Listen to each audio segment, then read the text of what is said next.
Tapi begitu Anies nongol, minoritasnya kabur. Itu yang saya bilang, dikira suhu ternyata cupu itu. Dan ini adalah salah langkah besar. Kalau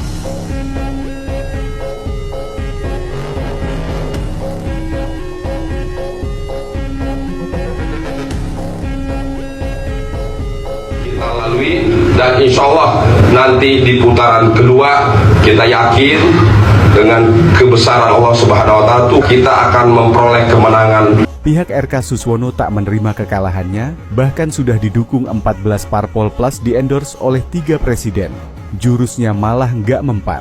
Kubu RK Suswono menuding ada sejumlah kecurangan yang dilakukan oleh lawannya. Padahal beberapa hari sebelum pencoblosan ramai beredar video di media sosial. Banyak bertebaran sembako bergambar RK Suswono. Ridwan Kamil tidak siap untuk bertarung karena mental dia hanya siap bertarung dengan kotak kosong atau bertarung dengan calon independen yang tidak terkenal seperti Dharma Pongrekun dan Kun Wardana. Assalamualaikum warahmatullahi wabarakatuh. Kembali lagi di channel Prayoga Muhammad. Gimana kabar kalian semua? Semoga baik-baik saja ya, dan dilancarkan segala rizkinya. Ya teman-teman semua, roman-romanye ada yang minta 2 putaran nih. Ya, kubu dari RK Suswono sepertinya belum terima ya atas kekalahannya. Di mana kubu tersebut mengatakan berharap gitu ya adanya 2 putaran. Tapi kalau kita melihat quick count 03 Pramono Rano itu sudah mendapatkan 50,07%. Itu menandakan sudah 50+1. Karena ini banyak juga nih yang belum paham soal 50+1 ya.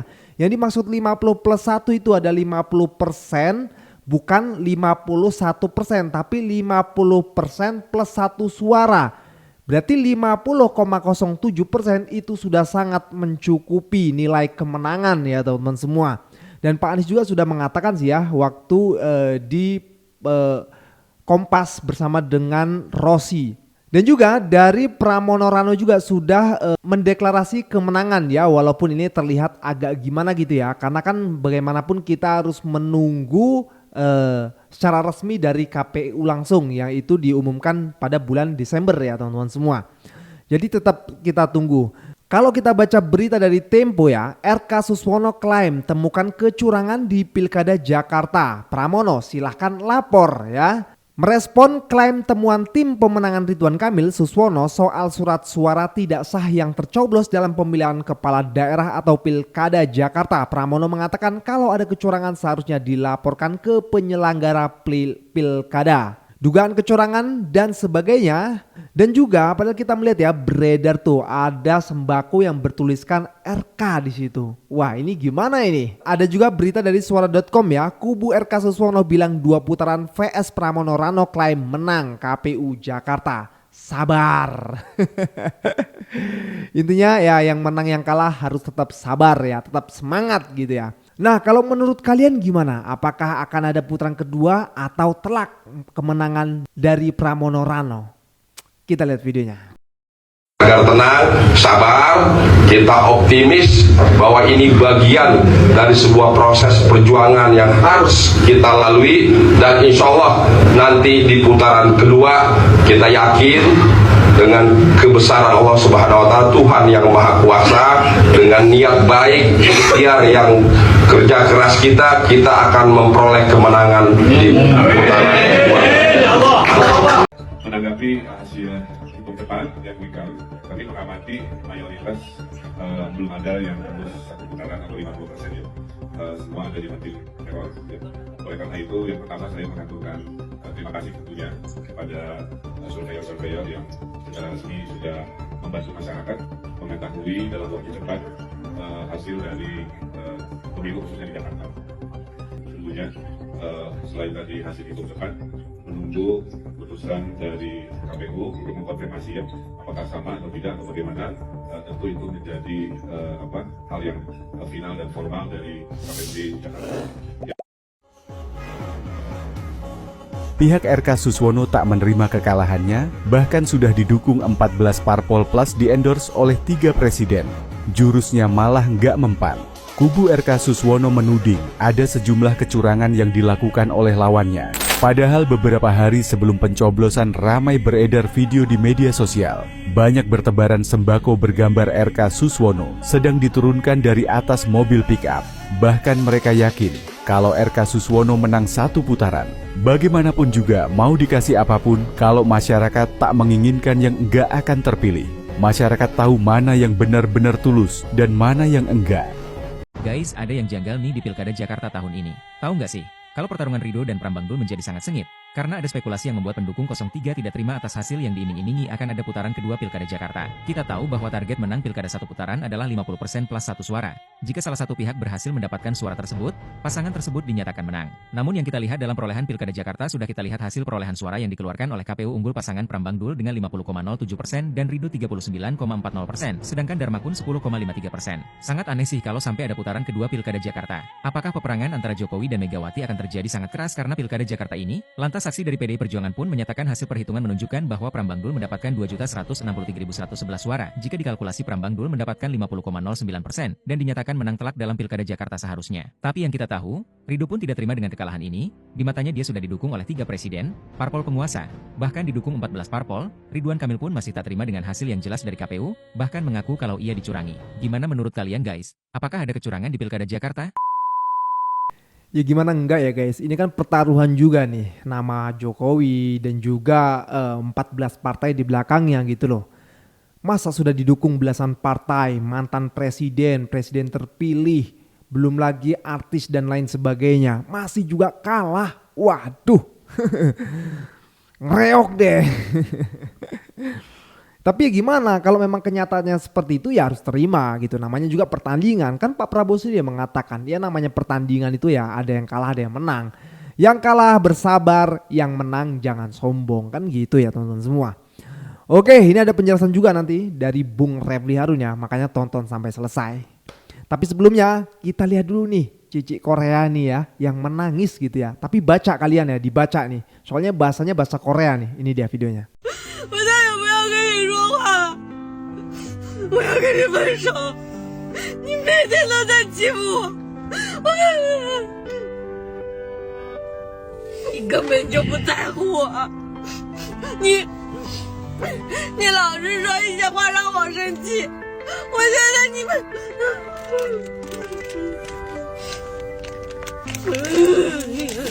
你是不是觉得我不发火，你就把我当傻子呀？啊？ 你知道我有些时候，说不过你，那你就不能让我吗？啊！我觉得你实在是太过分了。你说的有些话，我根本就反应不过来的。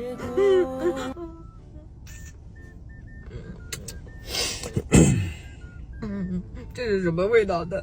还不好吃的。 还生气不？那你先说啊，这是什么味道的嘛？哎呦我的妈！ Gue masih bingung deh, kayak kenapa banyak orang yang bilang kayak kalau Pilkada Jakarta tuh bakal 2 putaran, padahal jelas-jelas kayak 50+1 tuh 1 putaran. Jadi konsepnya 50+1 tuh bukan 51%, tapi 50% dari total orang yang nyoblos plus 1 orang. Jadi jangan ditanya lagi ya guys, 50+1 itu bukan 51, tapi 50% plus 1. Jadi Pilkada Jakarta tuh 1 putaran. Itu udah dirilis sama KPU tuh 90%. Data udah masuk 50,7% suaranya buat Pram dan Rano Karno. Jadi selamat buat Mas Pram dan Bang Rano. Semoga bisa memimpin Jakarta jadi lebih baik lagi ke depannya. Iya bener, Anies itu baru kenal PKS. Paling baru 7-8 tahun sejak 2017 kan di Pilkada DKI waktu itu kan. Tetapi begini, PKS itu secara partai suaranya memang oke. Yes, di Pileg suaranya oke. Sejak dulu, oke setuju. Tapi kalau kita ngomongin kader, apakah pernah ada kader PKS yang ngetop secara nasional? Kan nggak ada.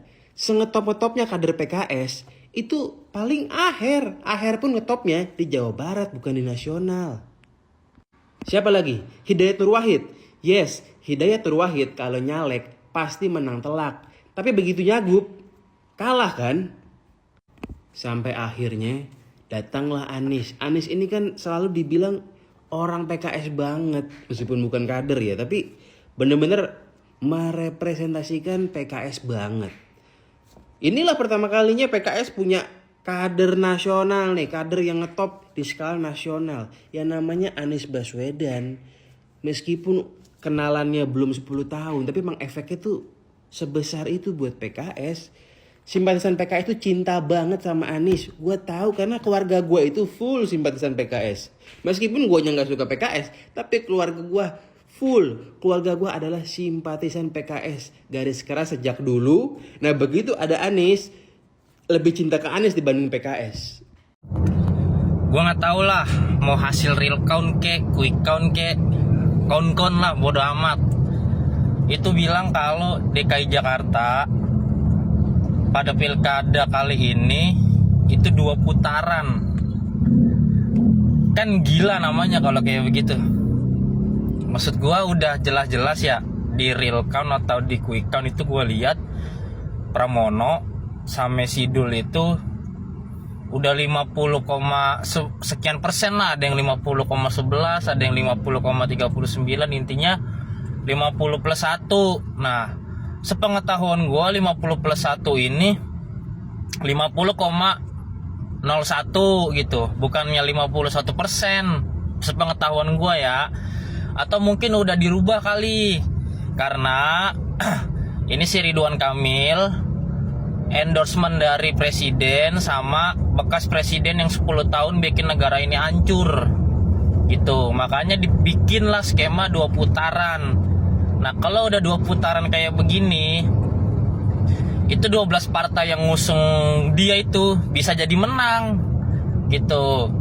Makanya kalau sampai benar terjadi 2 putaran, tenggelamkan orang yang bukan KTP-nya di Jakarta tapi nyari kerja di Jakarta. Tenggelamkan orang yang ngehina perempuan, terutama janda. Tenggelamkan. Pasangan Prano itu tidak sampai 50% plus 1, sehingga sah untuk diadakan putaran kedua. Dan kelihatan sudah mulai ada nih senjata-senjata yang mulai dikeluarkan, yaitu pernyataan yang mengatakan bahwa mereka menemukan surat suara yang sudah dicoblos duluan. Nah, itu udah jadi alasan ya, udah jadi kode. Padahal dalam konteks seperti ini bisa saja kemudian kejahatan tidak dilakukan lawan tapi dilakukan sendiri untuk memancing kalau seandainya terjadi apa-apa ya. Jadi kalau kita menggunakan watak jahat dan kemudian hasil survei tidak menguntungkan, bisa saja kita siap-siap untuk membakar lapak pemilu dan kemudian ada alasan untuk mempermasalahkannya. Tapi walau alam ya, karena ini kan sebuah hipotesa saja, ya, bukan sebuah fakta yang terverifikasi dengan baik. Sobat era sekalian, ini ya, oke, ini judulnya adalah mereka menemukan yang namanya ini ya, tim pemenangan Ridho temukan dugaan surat suara tercoblos untuk paslon Pramono Rano. Mulai ya, karena menang tipis tadi ya.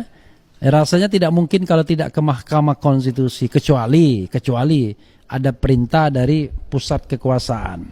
Tapi sahabat era sekalian, di Jakarta itu saya sebenarnya separuhnya pernah meramalkan begini.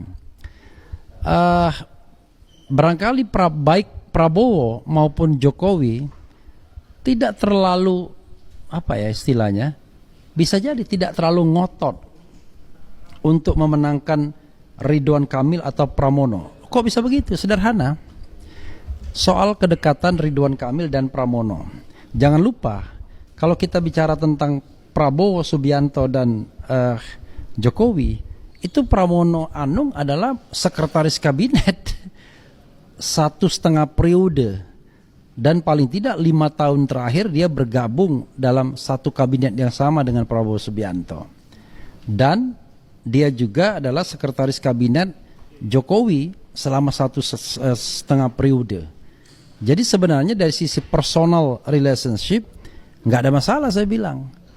Bahkan kalau kita lihat Ridwan Kamil tidak memiliki sejarah kedekatan yang luar biasa dengan Prabowo misalnya. Tidak ada satu momen di mana Ridwan Kamil kemudian dekat, kemudian di endorse secara langsung oleh Prabowo Subianto. Tetapi orang akan tanyakan, tapi kan Prabowo yang menarik Ridwan Kamil ke Jakarta. Yes, jawabannya. Tetapi kalau kita analisis secara post factum ya, bukan karena dia ingin membuat Ridwan Kamil menang di Jakarta, no kalau menurut saya. Tetapi dia menginginkan portofolio gubernur itu untuk Deddy Mulyadi yang notabene adalah kader Gerindra. Sehingga Deddy Mulyadi hanya bisa menang kalau Ridwan Kamil tidak ikut kontestasi. Itu persoalannya. Tapi nggak mungkin kan disingkirkan begitu saja. Maka yang paling elegan adalah ditarik ke Jakarta. Tetapi Ridwan Kamil sadar peluang terbesarnya adalah di Jawa Barat. Dan dia pede ke Jakarta kalau Anies tidak ikut. Maka skenario itu jalan, Anies tidak ikut. Tapi dia lupa, ternyata dia faktor negatif dari pasangan tersebut.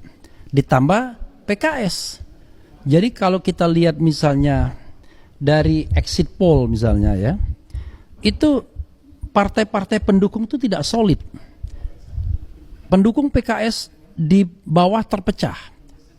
Faktor pemecahnya adalah perilaku PKS yang meninggalkan Anies Baswedan dan kemudian Anies datang ke Pramono Rano mengendorse Pramono Rano sehingga anak-anak ABA yang notabene pendukung PKS misalnya itu dua kemungkinan memilih Prano atau golput.